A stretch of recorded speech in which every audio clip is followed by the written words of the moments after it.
For today's video mga people, so dali magluto ta og omelette with a twist. Kung gipulaan na mo sa nilagang itlog, so himuan ninyong omelette with cheese overload. So kung may tulo mo kabuk itlog din ha, or kay wala naman ko'y itlog sa gabi so aritas adlaw o pang protein na nga kanang pamahaw.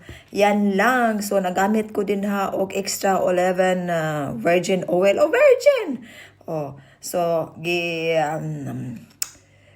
butang-butang na nako din ha, og hiwa-hiwa og gibutang-butang whatever unya gibutangan na timplanan na og salt and pepper unya pagkahuman na gibutangan og cheese para siya matunaw. Tunaw na nimo, takban na nimo ha kay aron siya matunaw.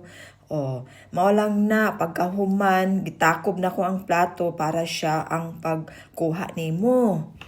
Kay para di siya mupilit di ba? So yan melt na ang cheese.